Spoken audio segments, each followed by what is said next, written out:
ನಮಸ್ಕಾರ, ಅಶ್ವವೇಗ ಡಿಜಿಟಲ್ಗೆ ಸ್ವಾಗತ. ನಾನು ಸಚಿನ್ ಹೆಮ್ಮಕ್ಕಿ. ಮಹಾರಾಷ್ಟ್ರದ ಮಾಜಿ ಶಾಸಕ ಬಾಬಾ ಸಿದ್ದಿಕ್ಕಿ ಹತ್ಯೆ ಪ್ರಕರಣದಲ್ಲಿ ಹೊಸದೊಂದು ವಿಚಾರ ಬಹಿರಂಗವಾಗಿದೆ. ಇದರಲ್ಲಿ ಆರೋಪಿಯು ಕೊಲೆಯ ಹಿಂದಿನ ಕಾರಣವನ್ನು ನೀಡಿದ್ದಾನೆ. ಜೀಶನ್ ತನ್ನ ಹೇಳಿಕೆಯಲ್ಲಿ ಎಲ್ಲಿಯೂ ಕೂಡ ಬಿಷ್ಣೋಯ್ ಗ್ಯಾಂಗ್ ಅನ್ನು ಉಲ್ಲೇಖಿಸಿಲ್ಲ. ಈ ಪ್ರಕರಣದಲ್ಲಿ ಪೊಲೀಸ್ನವರು 4500 ಪುಟಗಳ ಚಾರ್ಜ್ ಶೀಟ್ ಸಲ್ಲಿಸಿದ್ದು 26 ಆರೋಪಿಗಳ ವಿರುದ್ಧ ಪ್ರಕರಣ ದಾಖಲಿಸಲಾಗಿದೆ. ಅನ್ಮೋಲ್ ಬಿಷ್ಣಾಯ್ ಅವರನ್ನು ವಾಂಟೆಡ್ ಆರೋಪಿ ಅಂತ ಹೇಳಲಾಗಿದೆ. ಕುಖ್ಯಾತ ಗ್ಯಾಂಗ್ಸ್ಟಾರ್ ಅನ್ಮೋಲ್ ಬಿಷ್ಣಾಯ್ ನ್ಯಾಷನಲಿಸ್ಟ್ ಕಾಂಗ್ರೆಸ್ ಪಕ್ಷದ ನಾಯಕ ಬಾಬಾ ಸಿದ್ದಿಕ್ಕಿ ಹತ್ಯೆ ಮಾಡಿಸಿದ್ಯಾಕೆ ಎಂಬುದರ ಕುರಿತು ಶೂಟರ್ ಶಿವಕುಮಾರ್ ಗೌತಮ್ ಪೊಲೀಸ್ನವರಿಗೆ ಮಾಹಿತಿ ನೀಡಿದ್ದಾನೆ. ಬಾಬಾ ಸಿದ್ದಿಕ್ಕಿ ದಾವೂದ್ ಇಬ್ರಾಹಿಂ ಜೊತೆಗೆ ಸಂಪರ್ಕ ಹೊಂದಿದ್ರು.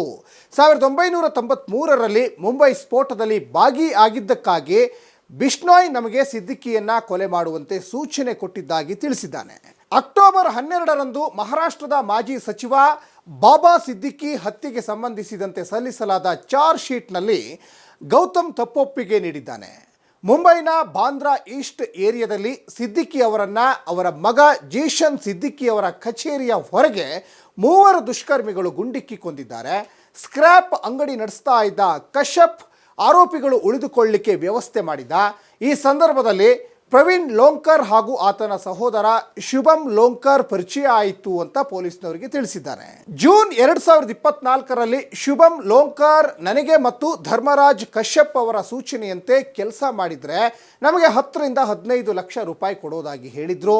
ಕೆಲಸದ ಬಗ್ಗೆ ಕೇಳಿದಾಗ ನಾವು ಬಾಬಾ ಸಿದ್ದಿಕ್ಕಿ ಅಥವಾ ಅವರ ಮಗ ಜೀಶನ್ ಸಿದ್ದಿಕ್ಕಿಯನ್ನು ಕೊಲ್ಲಬೇಕು ಅಂತ ಶುಭಂ ನಮಗೆ ಹೇಳಿದ್ರು. ಹೆಚ್ಚಿನ ಮಾಹಿತಿ ನೀಡಿರಲಿಲ್ಲ ಅಂತ ಹೇಳಿದ್ದಾನೆ. ತನ್ನ ತಂದೆ ಬಾಬಾ ಸಿದ್ದಿಕ್ಕಿ ಅನೇಕ ಡೆವಲಪರ್ಗಳು ಮತ್ತು ನಾಯಕರೊಂದಿಗೆ ನಿಯಮಿತವಾಗಿ ಸಂಪರ್ಕ ಹೊಂದಿದ್ರು ಅಂತ ಜೀಶನ್ ಸಿದ್ದಿಕ್ಕಿ ಪೊಲೀಸ್ನವರಿಗೆ ತಿಳಿಸಿದ್ದಾರೆ. ಆದುದರಿಂದಲೇ ತಂದೆಗೆ ತನ್ನ ವಿಷಯಗಳನ್ನು ಡೈರಿಯಲ್ಲಿ ಬರೆಯುವ ಅಭ್ಯಾಸ ಇತ್ತು. ಅಕ್ಟೋಬರ್ 12, 2024ರಂದು ಕೊಲೆಯಾದ ದಿನ ಅವನು ತನ್ನ ಡೈರಿಯಲ್ಲಿ ಮುಂಬೈನ ನಾಯಕನ ಹೆಸರನ್ನು ಬರೆದಿದ್ರು ಅಂತ ಜೀಶನ್ ಸಿದ್ದಿಕ್ಕಿ ಹೇಳಿದ್ದಾರೆ. 2 ದಿನಗಳ ನಂತರ ನನ್ನ ತಂದೆ ವಿಧಾನ ಪರಿಷತ್ ಶಾಸಕರಾಗಿ ಪ್ರಮಾಣ ವಚನ ಸ್ವೀಕರಿಸುವವರಿದ್ರು ಅಂತ ಜೀಶನ್ ಕೂಡ ಹೇಳಿದ್ದಾರೆ. ಆದರೆ ಇದಕ್ಕೂ ಮೊದಲು ಅವರನ್ನು ಅಕ್ಟೋಬರ್ 12ರಂದು ಗುಂಡಿಕ್ಕಿ ಕೊಲ್ಲಲಾಯಿತು ಮತ್ತು ಅವರ ಹತ್ಯೆಯ ಕೆಲವು ದಿನಗಳ ನಂತರ ವಿಧಾನ ಪರಿಷತ್ಗೆ ನಾಮನಿರ್ದೇಶನಗೊಂಡ ನಾಯಕರು 15 ಅಕ್ಟೋಬರ್ 2024ರಂದು ಪ್ರಮಾಣ ವಚನ ಸ್ವೀಕರಿಸಿದ್ರು. ಜೀಶನ್ ಸಿದ್ದಿಕ್ಕಿ ಪೊಲೀಸ್ನವರಿಗೆ ನೀಡಿರುವ ಹೇಳಿಕೆಯ ಪ್ರಕಾರ ಸಿದ್ದಿಕ್ಕಿ ಬಿಷ್ಣೋಯ್ ಗ್ಯಾಂಗ್ ಬಗ್ಗೆ ಪ್ರಸ್ತಾಪಿಸಿಲ್ಲ. ಆದರೆ ಹತ್ಯೆಯ ನಂತರ ಬಿಷ್ಣೋಯ್ ಗ್ಯಾಂಗ್ ಹೊಣೆ ಹೊತ್ತಿದೆ.